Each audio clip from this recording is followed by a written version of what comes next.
Magandang araw. Tawagin niyo na lang ako sa pangalang Dante. 33 anyos. Hiwalay sa asawa. O mas mabuti yatang sabihing iniwan ng asawa. At may isang anak na babae.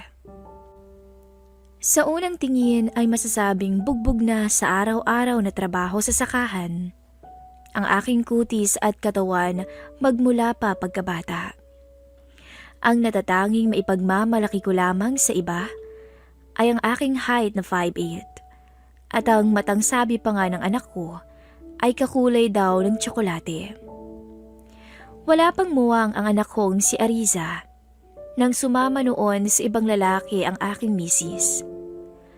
Marahil totoong ako rin ang tunay na may kasalanan sa nangyari dahil hindi ko naibigay sa kanya ang buhay na pinapangarap nito ng mga oras na iyon. Kahit elementarya lamang ang natapos ko, ay hindi naman ako nagkulang sa sipag at yaga sa sakahan. Sa tiang 30-70, 30% sa akin at 70% sa may-ari, ay matyaga kong sinasaka ang lupain ng mag-asawang Fuentes. Kaya sa bukid umiikot ang pang-araw-araw namin ng pamilya ko, para lang hindi magutom noon. Pero siguro sa ganong klaseng pamumuhay, nagsawa ang dati kong asawa. Kung kaya naman ginusto nitong lumayo at talikuran ang aming pamilya. Isa-isa kong binilang ang mga sakong hinatid namin sa bahay ng mag-asawang Fuentes. Sinadya ko kasing magdagdag ng isang sako bilang pasasalamat na rin sa magandang ani at 2 long neck na pinahatid ng mga ito sa mga nagtatrabaho kanina. Siguro kung hindi lang umuwi ng maaga ang anak ko mula sa eskwela, ay baka pagewang-gewang na rin ang lakad ko dahil sa kalasingan. Parte na kasi yun ng buhay dito sa probinsya, na sa tuwing matatapos ang patanim o paani, ay nauuwi sa inuman ang buong maghapon. Isa ring dahilan kung bakit sinasadya kong magparami ng mga alagang manok at itik, nang sa ganun ay hindi na ako mapapagasto sa ulam hanggang pangpulutan. Ang aga mo namang hinatid, Dante. Maaga bang natapos ang inuman?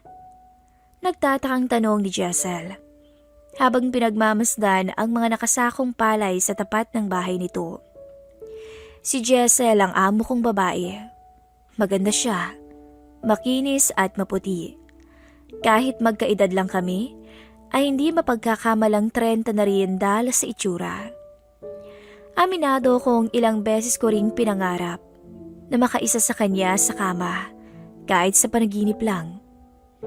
Pansin kong naningkit ang mga mata niya habang nakatingin sa akin. Marahil tinitingnan na naman nito kung nalasing ba ako sa alak na ipinadala nilang mag-asawa kanina. Kahit kailan talaga ang lakas mong uminom, Dante. Anito na tila ba namang hapa nang makumpirma niyang nakainom ako. Hindi pa man ako nakakasagot dito, ay mabilis nang inagaw ng anak ko ang atensyon nito. Mommy Jessel, Ani Ariza, tsaka puno ng lambing na yumakap sa kanya. Bahagya naman kaming nagkatinginan ni Jessel.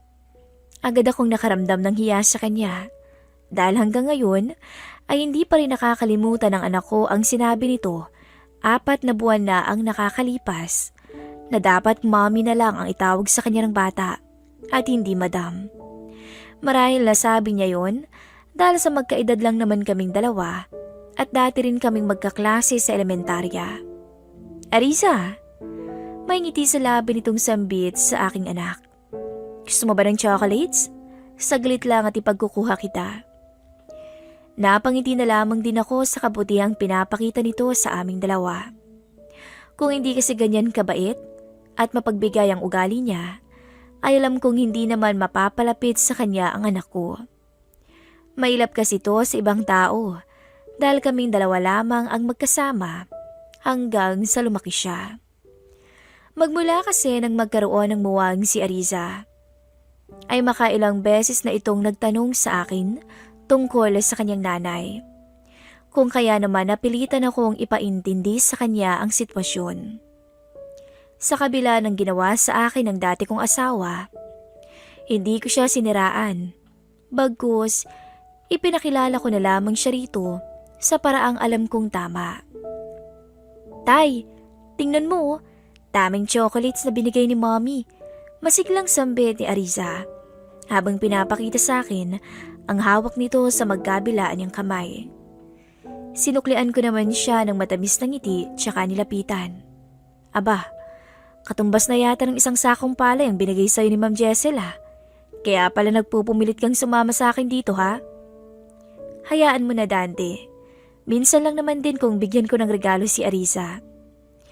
Tumingin to kay Ariza at barahang ginulo ang buhok nito. Hayaan mo. Sa susunod na ani at Christmas, mayroon ka ulit. Basta't mag-aaral ka lang ng mabuti ha. At maging good girl ka, okay? Malayo pa ang Pasko, pero mahalata na ang matinding excitement sa reaksyon ng anak ko. Kung ako sa'yo Dante, maghanap ka na ng mapapangasawa mo ulit para magkaroon naman ng bagong nanay itong si Ariza. Wika ni Jessel habang nakangiti sa akin. Hindi pa naman huli ang lahat, hindi ba? Natawa lamang ako sa sinabi nito. Kung alam niya lang sana. Habang naglalakad pa uwi, ay paulit-ulit na bumabalik sa isipan ko ang mga sinabi ni Jessel. Wala namang masama sa suhestyong binigay nito sa akin. Pero gustuin ko manggawin yun, ay pinangungunahan na ako ng matinding takot. Takot na baka maling babae na naman ang mapili ko at madamay pang anak ko sa maling desisyon ko sa buhay. Siguro tama nang kaming dalawa lang ni Ariza. Pagsisikapan ko na lamang tumayo bilang nanay at tatay sa kanya sa kabila ng hirap ng buhay na dinaranas namin ngayon. Isang linggo ang lumipas ay muli akong bumalik sa tahanan ng mag-asawang Fuentes para ihatid ang mga sako ng palay mula sa huling inani namin kahapon gamit ang kuliglig.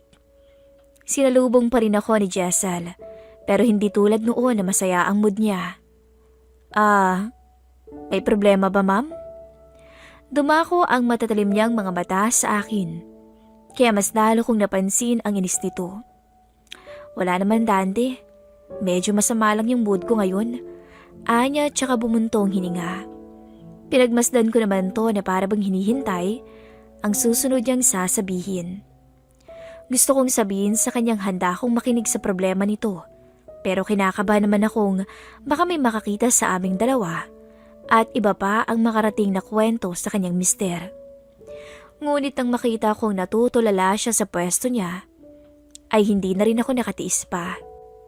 Ano bang problema, Jessel? Ito ang unang beses na muli ko itong tatawagin sa pangalan niya. Makalipas ang halos 10 taon. Hindi ko kasi siya tinatawag na Jessel kapag may ibang taong nakakarinig, lalo na sa harapan ng kanyang asawa. Bata pa lamang kami ay masasabi kong agaw pansin na ang ganda ni Jessel. Pero siya yung tipo ng babaeng hindi ko nilalapitan noon dahil na rin sa estado ng aming pamumuhay. Sabi nga nila, uso ang crush sa mga edad na yon. Pero mukhang masyado akong nalibang sa mga palaka at guhol sa bukid, kung kaya hindi naging normal ang pagbibinata ko. Sadyang matagal lang kaming hindi nagkitang dalawa noong hindi na ako tumuloy ng high school. Hanggang sa hindi inaasahang pagkakataon, ay aking napunta o sa akin napunta ang lupang sakahin nila ng kanyang asawa.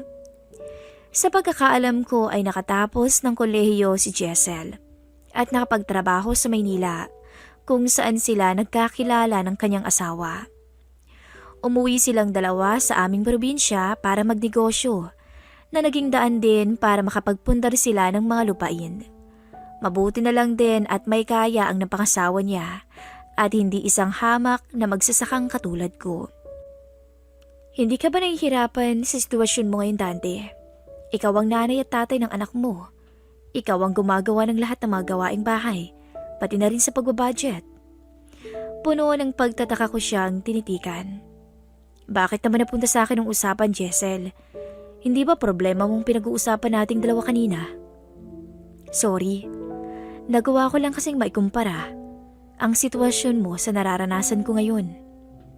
Muntik na akong magtanong kung hindi lamang siya kusang nagkwento sa akin. Hindi ko lang kasi lubos maisip. Nahahanapan ako ng pera ng asawa ko. Ngayong binabudget ko lang naman ang lahat para sa mga pangangailangan namin. Hindi nga ako makabili ng lotion dahil mas inuuna ko ang groceries at baon ng anak namin. Agad kong naintindihan kung saan papunta ang usapan naming dalawa. Pero may mga tanong pa rin na nabuo sa aking isipan. Hindi ba may negosyo naman kayong mag-asawa? Bakit nahihirapan ka pa rin sa pagbabudget? Dante, hindi naman porket may negosyo ay may pera na. Wala kasing ibang nakakaalam kung gaano kahigpit sa pera ang asawa ko dahil hindi ko naman pinapahalata. Akala ng lahat magaan ang buhay ko, pero wala silang alam na hindi ko man lang mabili yung mga gusto ko. Naiintindihan ko naman si Jessel. Minsan may mga bagay talaga na magpapasaya sa atin na kailangan din nating mabili o makuha. Hindi naman masama kung minsan lang. Ang masama yung palagi. Pwede naman kitang tulungan kung gugustuhin mo, Jessel. May kakilala akong bumibili ng palay. Medyo mas mababa kung ikukumpara sa buy and sell ng rice mill. Pero nakakasigurado kong hindi makakarating sa asawa mong may binenta kang palay sa kanya. Walang lumabas na mga salita mula dito. Pero naaninag ko sa mga mata ni Jessel ang kagustuhan niyang gawin ang suhestyon ko. Sige Dante, ikaw na bahala dyan ha.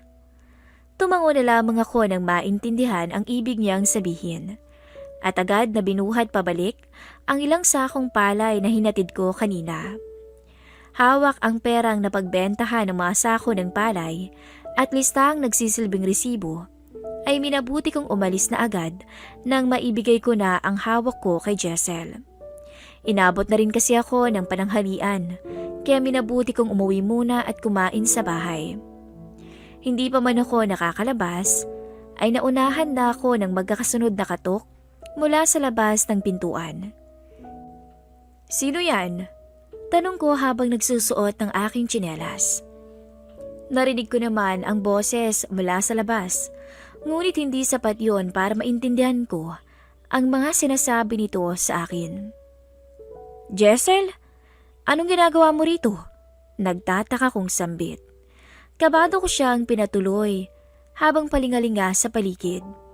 Alam kong naging maingat siya papunta dito, ngunit hindi pa rin ako pwedeng makampante. Pakiramdam ko tuloy nagtatago kami ni Jessel na para bang may ginagawa kaming masama kahit wala naman. Salamat sa tulong Dante ha. Ayoko talagang humingi sa asawa ko. At baka makarinig na naman ako ng kung ano-anong masasakit na salita mula sa kanya. Imbis na tumango, ay umiling lamang ako para bigyan siya ng advice. Alam mo kung anong dapat mong gawin. Mag-usap kayong dalawa. Baka kasi hindi niya napapansin. Nakulang na rin ang binibigay niyang pera para sa'yo. Kaya ka nahihirapang pagkasyahin. Lalaki din naman ako, Jessel. Ramdam ko rin ang pagod sa pagsasaka. Pero naiintindihan ko rin naman ang kalagayan mo ngayon. Dala ko ang nagsisilbing nanay at tatay ng anak ko. Alam kong mabilis lang maubos yung pera sa araw-araw na mga gastusin. Tulala sa mga oras na yun, si Jessel. Hanggang sa napansin ko na lamang na naluluha na ang mga mata nito. Pwede bang dito muna ako, Dante? Wala namang tao sa bahay ngayon. Pumasyal sila. Hindi na ako sumama at wala pa ako sa mood. Naisip ko lang na pumasyal dito. Gusto ko lang talagang magpahangin kahit konti. Gusto ko sana siyang tanggihan, ngunit wala na akong nagawa ng mabilis tong maupo sa gilid. Baka gusto mong ipasyal muna kita. Mahangin naman sa labas, lalo't marami ring puno sa paligid. Kaso, baka mairita yung balat mo sa labas, sabi ko. Ano ka ba naman, Dante? Nakalimutan mo na bang sa bukid din kami nakatira ng pamilya ko noon? At sa hapong yun, wala kaming ginawa ni Jessel kundi magpasyal. Nilibot namin ang buong bukid sa paligid ng bahay. Nang mga oras na yun, pansin ko ang di maipintang ngiti ng amo ko. Lalo siyang gumanda. Nakasuot siya ng maluwag na t-shirt at maiksing short. Bagay na bagay sa kanya na para bang bumalik siya sa pagkadalaga. Alam mo bang crush kita nung elementary tayo, Dante? Natatawa niyang sambit habang nagpapahinga kami sa silong ng isang malaking puno. Nagulat ako. Hindi ko alam kung bakit niya nasabi yun. Hindi ako nakaimik. Para bang nabigla ako sa sinabi niya. Mukhang hindi ko yata dapat sinabi yun. Sabi niya sa akin. Hindi naman. Anya tsaka matamis ko tong hinitian. Nagpatuloy kami sa paglilibot. Hanggang hindi namin namalayan na inabot na kami ng dilim pabalik sa bahay. Nang biglang madulas si Madam Jessel sa gilid at natumba sa palayan. Inabot ko agad ang kamay ko para tulungan siyang bumangon. Nang hilahin niya ako habang nakangiti. Walang nagsasalita sa aming dalawa ng mga oras na yon. Tanging mga mata lang namin ang nag-uusap habang magkalapit ang mga mukha namin. Pinagmasdan ko siyang mabuti. Dante, hindi naman siguro masama kung minsan maranasan mo rin na magkaroon ng sawa. Sabi ni Jessel habang unti-unting tinataas ang suot kong lumang t-shirt. Pero, Jessel, sigurado ka bang gusto mo dito sa palayan? Medyo makati dito Ano ka ba naman, Dante? Hindi naman ako maarte Bahala ka. Baka magbago pang isip ko. Sa puntong yun, ayoko nang sayangin pa ang pambihirang pagkakataon. Subukan ko bang pigilan ang aking sarili, ngunit tuluyan na akong sumunod sa bumubulong sa akin. Hanggang isang masuyong halik ang ginawad ko sa mapupulan niyang labi. Malugod namang tumugon si Jessel sa ginawa ko. Hanggang sa pareho kaming nagpadala sa uhaw ng isa't isa. Unti-unti kong kinalas ang suot niya hanggang sa masilayan ko ang lahat na alam kong mali. Nang mapansing natulala ako ay pilyang binukas pa ni Jessel ang mga binti nito sa harapan ko. Ano? Pagmamasdan mo na lang ba, Dante? Dali na, baka magbagong isip ko. Wala na akong nagawa, kundi lumusong sa isang mapanganib na alon. Halos mapayakap ng mahigpit si Jessel nang tuloy ang maibigay niya sa akin ang matagal kong pinapangarap. Wala kaming kasawaan ng mga oras na yun. Hanggang sa marating namin ang tuluyan ang rurok. Masayang naglakad kami pauwi ni Jessel. Pero naawa kami sa mga natumba naming mga tanim na palay na nagsilbing kama namin sa hindi malilimutang sandali. Dante, wala naman sigurong makakaalam nito, di ba? At wala naman sigurong makakahalata. Maliban na lang kung araw-araw ka maghahatid ng palay sa bahay. Kahit wala namang ani. Biro nito. Natawa ko sa sinabi niya. Kung gagawin ko yun, malamang sa malamang magdududa na talagang asawa mo. Sabay kaming natawa sa sinabi ko. Hanggang sa maya-maya pa, ay mapaglaro niya akong tinitikan. Ang sabihin mo, baka mamaya sabihin ng mga taong hindi lang pala palayan ni Fuentes ang inaasikaso mo, kung hindi maging ang misis niya. Gustuhin ko mang matuwa sa sinabi ni Jessel. Ngunit malalim akong napaisip matapos itong umuwi sa kanila na lahat ng iyon ay panandali ang saya lamang na kung susugal ay maaaring makasira ng pamilya. Sa ngayon ay nagawa nang makapagtapos ng kolehiyo ni Arisa habang hindi pa rin ako humihinto sa pagsasaka. Ang pinagkaiba lamang, sariling lupa ko na ang sinasaka ko. Dahil nagbunga na rin ang sipag ko at pagtsatsaga ko ng mahabang panahon. Hanggang dito na lamang po ang aking istorya at maraming salamat sa mga nakinig.